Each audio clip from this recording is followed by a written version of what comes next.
मेरा नाम प्रिया है। मैं दुल्हन बनी अपने कमरे में बैठी हुई थी।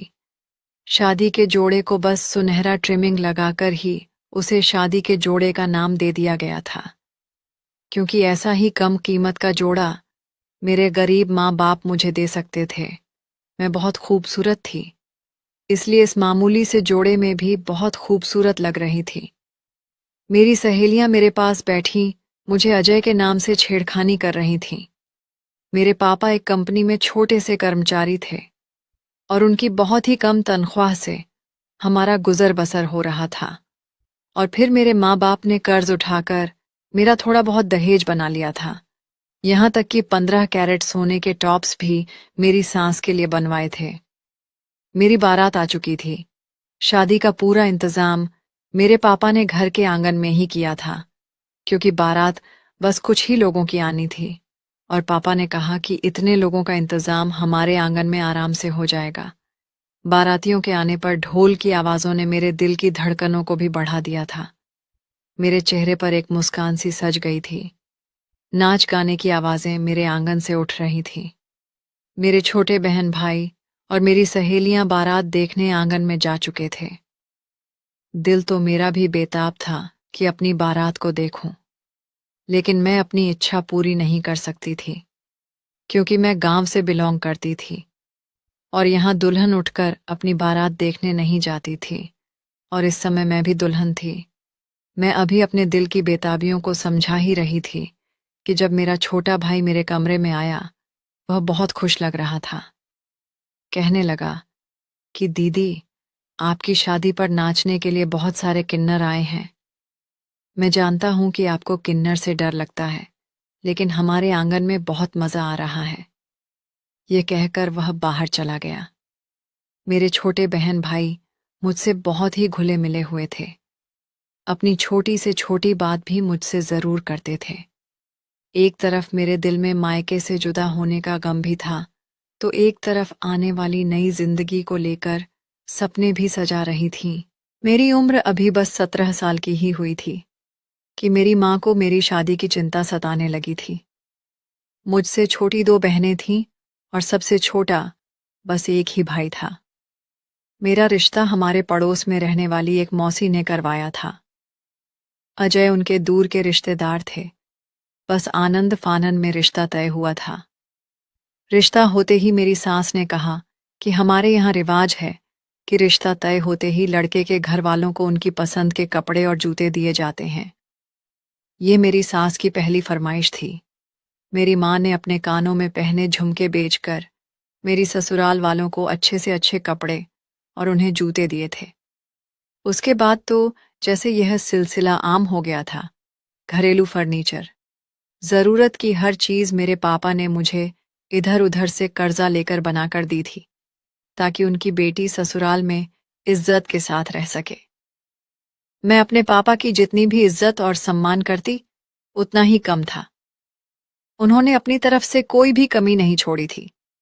पापा हम तीनों बहनों को अपनी आंख का तारा बनाकर रखते थे। बाहर हल्ला गुल्ला हो रहा था और मेरे दिल में खुशी के लड्डू फूट रहे थे।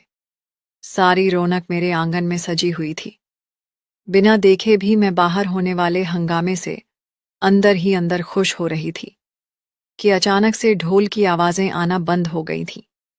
एकदम से ना जाने क्यों खामोशी सी छा गई थी, जैसे आंगन में कोई हंगामा हो ही ना रहा हो। और फिर मेरे दिमाग में आने वाले ख्याल ने मुझे दिलासा दिया कि शायद पंडित जी ने सब लोगों को हल्ला गुल्ला करने से मना कर दिया होगा और फेरों का समय हो चुका होगा। अभी मेरी सहेलियां मुझे लेने के लिए आएंगी और फिर मेरी शादी की रस्में शुरू हो जाएंगी। लेकिन फिर मेरे पापा के रोने की आवाज़ों ने मुझे बेचैन सा कर दिया था। मेरे कमरे की खिड़की आंगन में खुलती थी, लेकिन मैं खिड़की के पास नहीं गई थी कि अगर किसी की नज़र मेरे ऊपर पड़ गई तो लोग क्या सोचेंगे कि कैसी दुल्हन है। लेकिन अपने पापा के रोने और गिड़गिड़ाने पर मैं बुरी तरह से घबरा उठी थी। मैं उठकर खिड़की के पास आ गई। मैंने जरा सी खिड़की खोलकर देखा कि मेरे पापा मेरे ससुर के पांव में बैठे कह रहे थे कि भगवान के लिए मेरी बेटी की बारात यूं वापस लेकर मत जाओ। और यह सुनकर तो मेरे होश उड़ गए थे। वह लोग क्यों मेरी बारात वापस लेकर जा रहे थे, और यह सोचकर ही मुझे चक्कर सा आ रहा था। मेरे दिल की धड़कनें अजीब सी थीं। मेरी सास और होने वाले पति के माथे पर भी बल पड़े हुए थे। मेरे ससुर कहने लगे कि तुम लोगों को दामाद की इज्जत और सम्मान करना नहीं आता। मेरी बिरादरी वाले मुझे बातें सुना रहे हैं कि किस कंगाल लोगों में हीरे जैसे बेटे का रिश्ता तय कर दिया है। अब या तो आप लोग मेरे बेटे को दहेज में काट दोगे, या फिर यह बारात बिना शादी और विदाई के वापस जाएगी। यह सुनकर तो मेरे सर पर आसमान ही गिर गया था। मेरा बाप यूं उनके सामने शर्मिंदगी से हाथ जोड़े खड़ा था, जैसे गरीब होना उसका सबसे बड़ा पाप है, और बिना दहेज के मेरी शादी मेरा सबसे बड़ा पाप था। मैं इससे ज्यादा बदहवास क्या हो सकती थी कि मेरी बारात वापस जा रही थी, और किसी बाप के लिए यह सदमा जान लेने से क्या कम था कि उसकी बेटी की बारात का यूं लौट जाना कोई छोटी बात तो न थी। माँ बाप की इज्जत पर आंच आना, वह तो अलग बात थी। एक लड़की के मुंह पर जो जिल्लत और रुसवाई का तमाचा पड़ता है, तो दुनिया ना जाने उसे किन किन नामों से बुलाती है। मार डालते हैं उसे, जीते जी उससे जीने का हक छीन लेते हैं। उसका दोबारा रिश्ता होना मुमकिन नहीं होता। सब यही कहते हैं कि जरूर लड़की में ही कोई कमी रही होगी, जो यूं बारात वापस लौट गई, और जो फरमाइश उन लोगों ने की थी। मेरा बाप अपने आप को बेचकर भी उनकी फरमाइश को पूरा नहीं कर सकता था। हमारे जैसे गरीबों की बच्चियां इसी वजह से बाप की चौखट पर बुढ़ापे की दहलीज पर जा पहुंचती हैं, क्योंकि उनके माँ बाप के पास लड़के वालों की फरमाइशें पूरी करने के लिए पैसे नहीं होते हैं। मैं तो यूं थी कि काटो तो खून नहीं।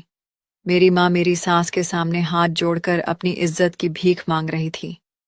एक पल में ही हमारा घर खुशियों के बजाय गमों की तस्वीर बनकर रह गया था। वहां पर मौजूद सब लोग खामोश भूत बने इस तमाशे को देख रहे थे, और वह इंसान जो मेरा ससुर बनने जा रहा था, लग रहा था कि किसी ने उसे पकड़ रखा हो। ऐसा कठोर दिल जैसे उसके सीने में दिल ही ना हो। मेरा पढ़ा लिखा पति अपनी झालत का प्रदर्शन करते हुए मेरे बाप की इज्जत की धज्जियां उड़ा रहा था। कहने लगा कि जब यह लोग मुझे अभी इज्जत नहीं दे रहे, तो फिर शादी के बाद क्या देंगे। मुझे उस इंसान की इतनी छोटी और घटिया सोच पर अफसोस हुआ था कि इज्जत का संबंध केवल पैसों से होता है, जिनके पास देने के लिए ढेरों दहेज नहीं होता। वह क्या दामाद की इज्जत नहीं करते। मुझे आज यह बात समझ आ रही थी कि क्यों बेटी पैदा होने पर हम जैसे गरीब लोगों के चेहरे पर चिंता की लकीरें गहरी हो जाती हैं।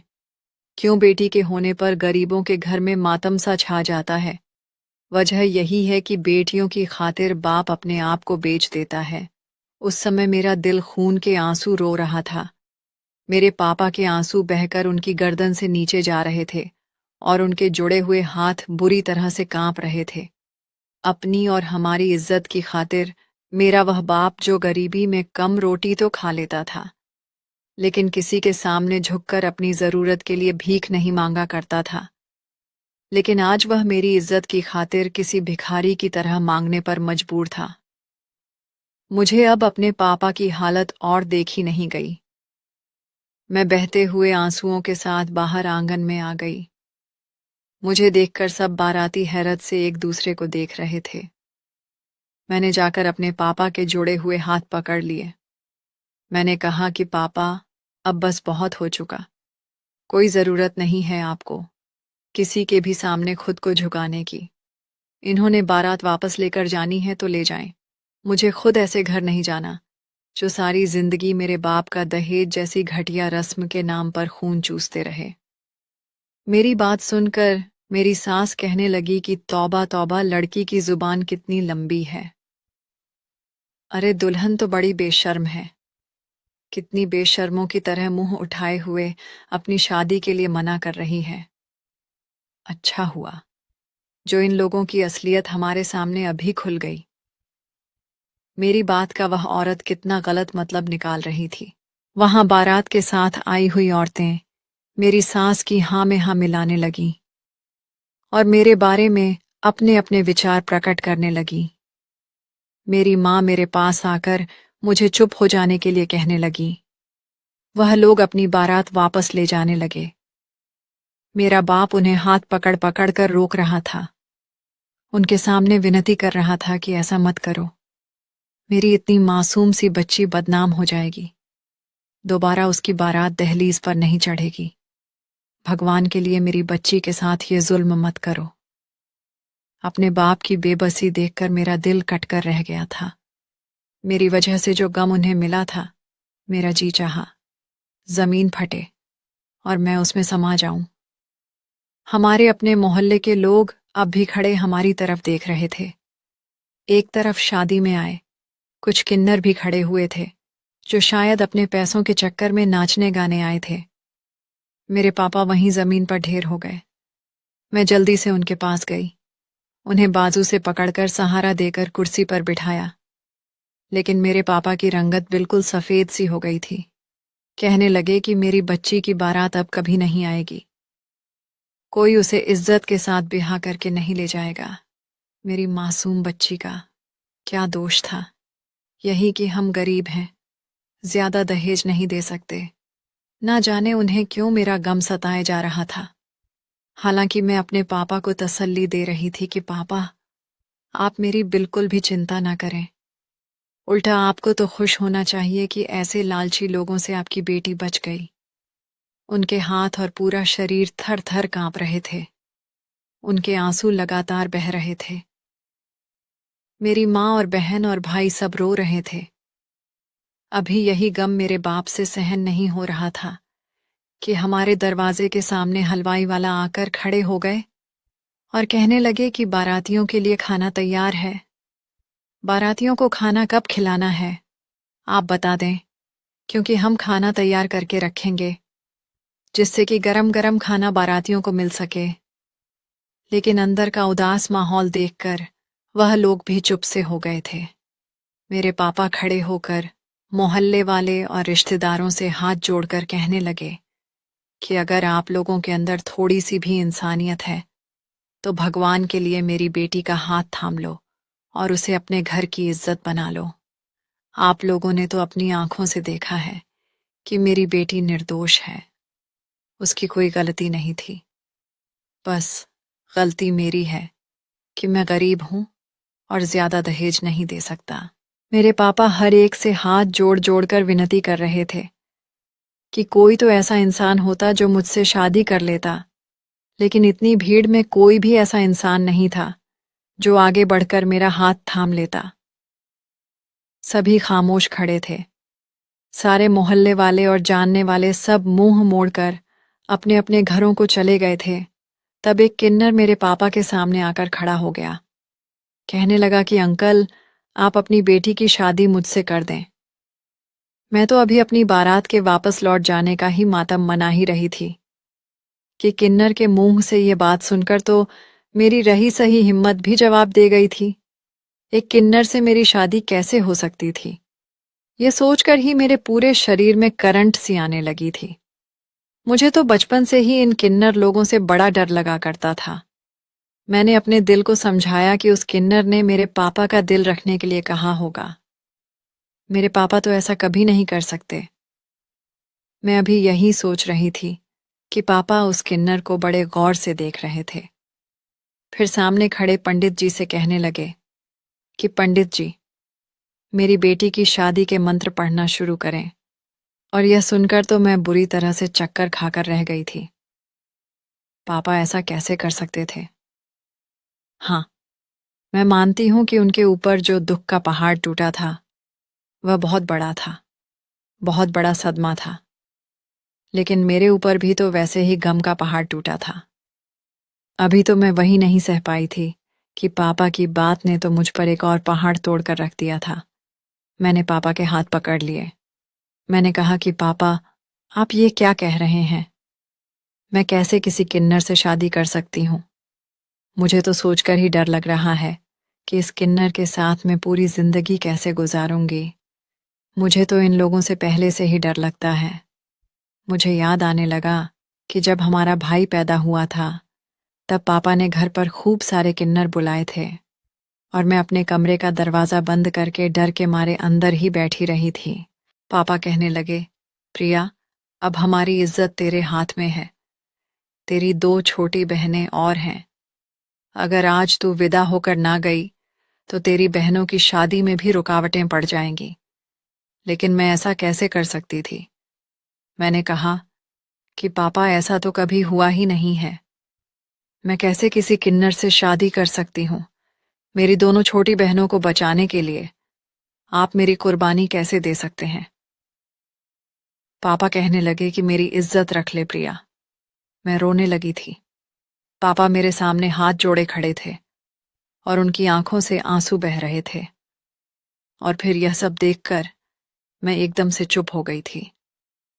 मैं शायद पहली लड़की होंगी जिसकी शादी किसी किन्नर से हो रही थी, और मैं थी कि मेरे शरीर में अब कोई हरकत ही बाकी नहीं बची थी। मैं अपने पापा के घर से अपना बेजान शरीर लिए विदा हुई थी। टैक्सी में पिछली सीट पर एक किन्नर के साथ बैठी मैं अपनी किस्मत पर आंसू बहा रही थी। उस किन्नर से मुझे बहुत ज्यादा डर महसूस हो रहा था। वह 3 किन्नर थे जो मेरी बारात के साथ ही नाचने के लिए आए थे। मैंने तो आंख भरकर अपने पति को देखा भी नहीं था। एक टैक्सी ड्राइवर के साथ, जो मेरा पति था, वह अगली सीट पर बैठा हुआ था और 2 मेरे साथ पिछली सीट पर बैठे हुए थे। पूरा रास्ता टैक्सी में मेरी सिसकियां ही गूंजती रही थीं। अपने होने वाले पति के हवाले से मैंने आज की रात के लिए बहुत से सपने सजा के रखे थे, लेकिन यह नहीं मालूम था कि मेरी रात एक किन्नर के साथ गुजरेगी। और इस सोच ने मुझे कांपने पर मजबूर कर दिया था। मुझे आने वाले समय का सोच सोच कर ही खौफ महसूस हो रहा था। मैं लगातार रोए जा रही थी। गाड़ी एक छोटे और पुराने से इलाके के अंदर एक छोटे से मकान के सामने रुकी थी। उस किन्नर ने गाड़ी से उतरने में मेरी मदद की थी, जो कि मेरा पति था। फिर वह किन्नर टैक्सी ड्राइवर को पैसे देने के बाद मुझे घर के अंदर ले गया। लेकिन जैसे ही मैं उसके घर में दाखिल हुई तो एक और तूफान मुझे देखने को मिली थी। वहां 4-5 और किन्नर थे जो एक दूसरे के साथ लड़ रहे थे, अनपढ़ की तरह, और उनकी उम्र यही कोई 15-16 साल की थी। मेरे पति की डांट पर वह लोग सीधे हो गए थे। मुझे देखकर अजनबियों की तरह मुझे देखने लगे। हमारे साथ आए 2 किन्नर ने उन्हें बताया कि हमारे बॉस ने इस लड़की से शादी कर ली है। वह बॉस नाम का किन्नर, जो मेरा पति था, शायद वहां का सबसे बड़ा था। यह सुनने की देर थी कि वह कम उम्र की किन्नरई नाचने गाने लगे। एक हंगामा सा मच गया। मैं तो पहले ही अपने गमों से चूर शरीर के साथ अंदर दाखिल हुई थी, लेकिन यह सब देखकर और भी डर गई थी। ढोल नाच गाने ऐसे शुरू हो गए जैसे उनके मन की मुरादें पूरी हो गई हों। मैं गेट पर ही खड़ी अपनी जिंदगी का तमाशा देख रही थी कि जिसका ख्याल भी एक औरत को जिंदा मारने के लिए काफी था। मेरे पूरे शरीर में बिजली सी दौड़ गई थी जब मेरा हाथ उस किन्नर ने पकड़ा था, जो मेरा पति था। मैंने अभी तक उसे नजर उठाकर नहीं देखा था, लेकिन मुझे उसके बारे में सोचकर ही घिन आ रही थी। मुझे अपने उस हाथ पर चींटियां सी रंगती हुई महसूस हुई थीं। जो हाथ उस किन्नर ने पकड़ा था, वह मुझे सामने बने कमरे में ले गया और कहने लगा कि तुम यहां बैठ जाओ, मैं बच्चों को खाना खिलाकर आता हूं। यह कहकर वह चला गया था। बाहर एक शोर सा मचा हुआ था। वह छोटे किन्नर कह रहे थे कि बॉस तो कहकर गया था कि शादी पर जा रहा है, वापसी पर खाना लेकर आएगा। शादी का खाना कितना स्वादिष्ट होता है। हम तो इंतजार कर रहे थे कि हम खूब सारा खाना खाएंगे। फिर हम क्यों रूखी सूखी रोटी के साथ आमलेट खा रहे हैं? वह बच्चे फिर से कहने लगे कि बॉस, कैसी दुल्हन के साथ तुमने शादी की है, खाना तक नहीं दिया। बाहर की सारी आवाजें अंदर तक आ रही थीं, लेकिन मेरा पति, जिसे सब बॉस कहकर बुला रहे थे, उसकी एक ही दहाड़ पर सब चुप हो गए थे। यहां तक कि मैं भी अपने कमरे में बैठी कांप कर रह गई थी। उसने कहा कि चुपचाप खाना खाओ और आराम से कमरे में जाकर सो जाओ। मुझे कुछ भी बहस नहीं चाहिए। उसके बाद बाहर से किसी शोर की आवाज नहीं आई थी। 1 घंटे तक मैं अपनी बुरी किस्मत पर रो रो कर मातम मनाती रही, और तभी मेरे कमरे का दरवाजा खुला तो मेरा दिल मेरे सीने के अंदर थमसा गया था। दरवाजा बंद हुआ तो मुझे लगा कि मेरा सांस घुटने लगा हो। एक किन्नर की संगत का सोचकर मेरी रूह तक कांप गई थी। वह इंसान उस समय लेडीज कपड़ों में नहीं था, बल्कि अब उसने अपने कपड़े बदल लिए थे। जब वह मेरे घर नाच गाना करने के लिए गया था, उस समय उसने एक साड़ी पहन रखी थी, लेकिन अब उसने वो साड़ी उतारकर जीन्स और शर्ट डाल रखी थी। लेकिन मेरा यह हाल था कि आज मेरा जान ही निकल जाएगा। वह मेरे करीब आकर बैठ गया और कहने लगा कि मुझे बहुत अफसोस है जो कुछ तुम्हारे साथ हुआ है।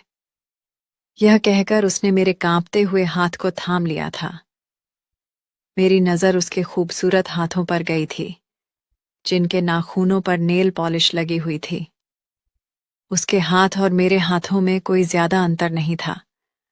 उसके हाथ लड़कियों की तरह खूबसूरत नजर आ रहे थे, और उसकी संगत का सोचकर ही मेरी हालत खराब सी होने लगी थी। यहां तक कि अब मेरे अंदर गुस्सा भरने लगा था। उसे क्या जरूरत थी आगे बढ़कर मुझसे शादी के लिए हाँ करने की। जैसे सब लोग खड़े भूत बने तमाशा देख रहे थे, यह भी चुपचाप तमाशा देखता रहता और घर चला आता। जब इसे पता था कि यह किन्नर है तो क्या जरूरत थी एक नॉर्मल सी लड़की से शादी करने की। मेरी सांसें गुस्से के मारे अब तेज तेज होने लगी थी। ऐसा लग रहा था जैसे मेरे पूरे शरीर से जान ही निकल रही है, और फिर पता नहीं मैं कब अपने होश खो बैठी थी। बात ही ऐसी थी। कोई भी लड़की ऐसी सिचुएशन में या तो मर सकती है या बेहोश हो सकती है, और मैं भी बेहोश हो गई थी। जब मेरी आंख खुली तो मैं अकेली बेड पर लेटी हुई थी। वह आदमी जमीन पर बिस्तर बिछाए सो रहा था। मैंने पहली बार उसका चेहरा देखा था। शक्ल से तो वह लड़का ही लग रहा था, लेकिन औरतों की तरह उसके हाथ पैर बहुत ही खूबसूरत थे। उसकी रंगत भी बहुत ही गोरी सफेद थी। हाँ, सर के बाल एकदम मर्दों जैसे ही थे। मैं गौर से उसका जायजा लेने में लगी हुई थी। अभी अपने शादी वाले सुर्ख ट्रिमिंग वाले लहंगे में ही थी। मैंने कमरे में मौजूद अलमारी खोलकर देखी तो वहां पर बहुत से लेडीज कपड़े रखे हुए थे। क्योंकि मैं एक किन्नर की पत्नी थी तो मुझे कपड़े तो आसानी से मिल सकते थे। मैंने अपने कपड़े बदल लिए और वॉशरूम से बाहर आई तो वह किन्नर भी उठ गया था। उसने मुझ पर एक भरपूर नज़र डाली थी कि उसकी बेताब सी नज़र पर मेरे पूरे शरीर में चींटियां सी दौड़ गई थीं। मुझे अपनी इस हालत पर हैरत हुई थी। वह मर्द तो था नहीं, लेकिन उसकी नज़र इतनी तेज और दिल में उतर जाने वाली थी। मैं उसकी इतनी तेज और दिल में उतर जाने वाली बेताब नज़रों को और देख ना सकी। मेरे दिल की धड़कनें बढ़ गई थीं। मैंने जल्दी से अपनी नज़रें झुका लीं। उसकी नज़र ने मुझे गड़बड़ा के रख दिया था। मैं बेड पर आकर सिमट कर बैठ गई थी। वह भी सीधा वॉशरूम गया था। बाहर आते ही वह कमरे से बाहर निकल गया। थोड़ी देर बाद मेरे लिए गिलास में दूध लेकर आया था। कहने लगा कि इसे पी लो, तुम रात से भूखी हो। मुझे भूख तो बहुत तेज लगी थी, लेकिन मैंने वह गिलास नहीं पकड़ा। वह शायद मेरा डरा हुआ चेहरा देखकर मेरे अंदर की हालत समझ गया था। कहने लगा, मुझसे डरो मत, मैं तुम्हें कुछ नहीं कहूंगा। चलो शाबाश, इसे पी लो। मैं तुम्हारे लिए अभी नाश्ता बना देता हूं। मेरे हाथ में वह गिलास का दूध देकर बाहर निकल गया था। मैंने एक एक घूंट में वह दूध अपने अंदर उतारा था। फिर वह मेरे लिए नाश्ता ले आया। 2 दिन तक मैं कमरे में ही रही थी। मेरा बाहर निकलने का मन ही नहीं करता था। उस इंसान ने मुझे वाकई कुछ नहीं कहा था। यहां तक कि मुझे हाथ भी नहीं लगाया था। वह मुझे कुछ नहीं कहता था। मैं बेड पर सोती थी और वह नीचे चादर बिछाकर सो जाता था, लेकिन उसकी नजरें मुझे उलझन में डाल देती थीं। अब मैंने किचन संभाल लिया था। मुझे हैरत इस बात पर होती थी कि जो कम उम्र के किन्नर लड़के थे वह स्कूल जाते थे। मेरा पति उन्हें शिक्षा दिलवा रहा था। हालांकि जब भी वह वापस आते तो उनमें से एक दो रो ही रहे होते थे। रोते हुए वह मेरे पति से कहते कि स्कूल में सब बच्चे हमारा मजाक उड़ाते हैं, हमारे टीचर भी हमें अजीब सी नजरों से देखते हैं। तुम क्यों हमें स्कूल भेजते हो? हमें सारी जिंदगी नाच गाना ही तो करना है, पढ़कर क्या करेंगे? लेकिन मेरा पति कहता कि मुझे तुम लोगों को अच्छी शिक्षा दिलवाना है।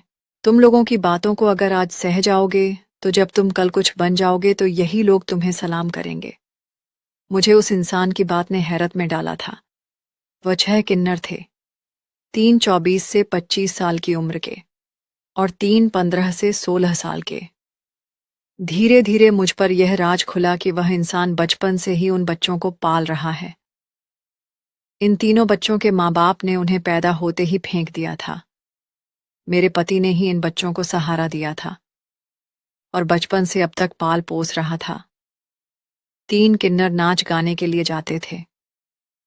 कभी कभी पूरी रात घर नहीं आते, कभी कभी देर रात से घर लौटते थे और जो बच्चे थे वह घर पर ही रहते थे और अपनी पढ़ाई वगैरह पर ध्यान देते थे। मेरे पति ने मुझे नए कपड़े भी लाकर दे दिए थे। वह मेरा बहुत ख्याल रखता था।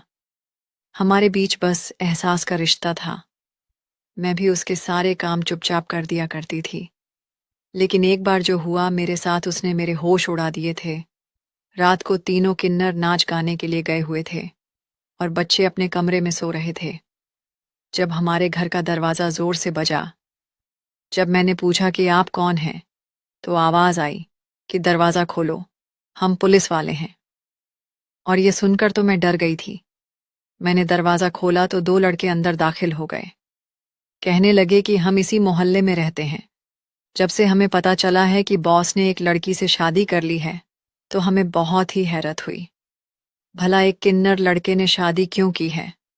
वह भला तुम्हें क्या खुश रख सकेगा? हमने सोचा कि वह किसी काबिल तो है नहीं, तो क्यों ना हम ही तुम्हें खुश कर दें, तुम्हारी ख्वाहिशों को पूरा कर दें। उस समय वह छोटे किन्नर भी सो चुके थे। मैं डर गई थी। मैंने कहा कि मेरे घर से निकलो बाहर, वरना मैं शोर मचा दूंगी। लेकिन वह लोग मुझे जबरदस्ती कमरे में ले गए। मेरे चिल्लाने से वह तीनों बच्चे उठ गए थे। वह मेरा दरवाज़ा जोरों से बजाने लगे थे। वह लड़के मेरी तरफ गलत इरादे से बढ़ रहे थे और तभी मेरा किन्नर पति आ गया। उसने मेरी चीख पुकार सुनी और तब दरवाज़ा तोड़कर वह अंदर आ गया और उन लड़कों को खूब मारा। कहने लगा कि अगर मेरी पत्नी की तरफ आंख उठाकर भी देखा तो आंखें निकाल लूंगा। मैंने अपने पति का इतना गुस्सा पहली बार देखा था। वह लोग डर कर भाग गए थे। वह बहुत गुस्से में था। पहली बार मुझ पर भी चिल्लाकर बोला कि तुमने दरवाज़ा क्यों खोला? खबरदार, जो मेरी गैर मौजूदगी में तुमने दरवाज़ा खोला। तो मैं पहले ही रो रही थी। उसकी डांट पर और भी रोने लगी और कमरे में चली गई। देर रात को जब वह कमरे में आया तो मैंने नाराज़गी से अपनी करवट बदल ली। जो कुछ मेरे साथ हुआ था उसमें मेरा कोई दोष नहीं था, लेकिन यह देखकर मुझे हैरत हुई कि वह नीचे बिस्तर पर सोने की बजाय मेरे पास आकर बैठ गया और मुझसे कहने लगा कि आज मैं तुम्हें एक सच्चाई बताना चाहता हूं, और वह यह है कि मैं किन्नर नहीं हूं, बल्कि एक नॉर्मल लड़का हूं। मैं एक अनाथ आश्रम में पला बड़ा था, इसलिए पढ़ाई नहीं कर सका। लेकिन जन्म से ही मेरे हाथ पैर लड़कियों जैसे थे, चेहरा भी कुछ कुछ लड़कियों जैसा ही था। मैं बहुत खूबसूरत था। सुर्ख सफ़ेद रंगत, गुलाबी होंठ, बड़ी बड़ी काली आंखें। हर कोई मुझे देखकर लड़की होने का गुमान करता था।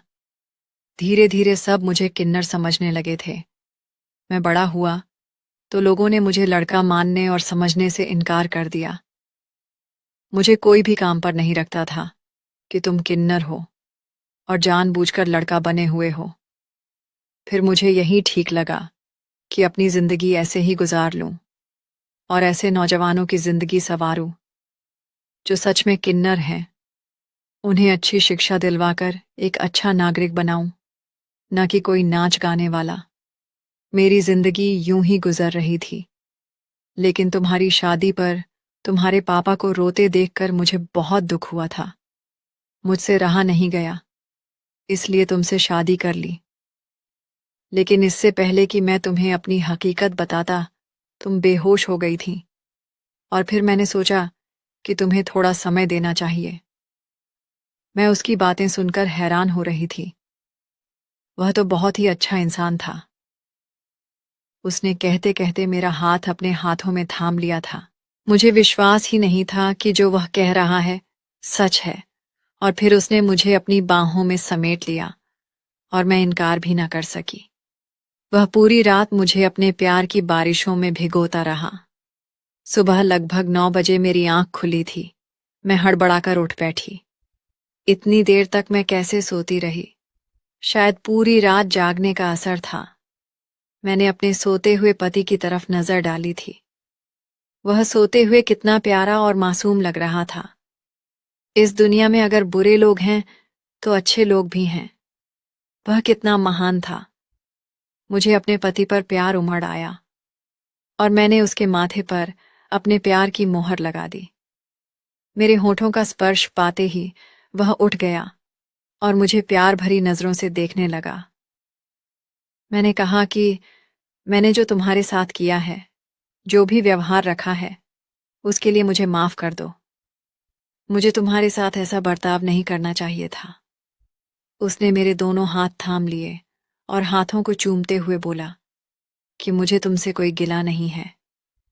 कोई भी नॉर्मल लड़की की शादी अगर किन्नर से हो जाए तो उसका यही रिएक्शन होगा। इसलिए मुझे तुमसे कोई भी शिकायत नहीं है।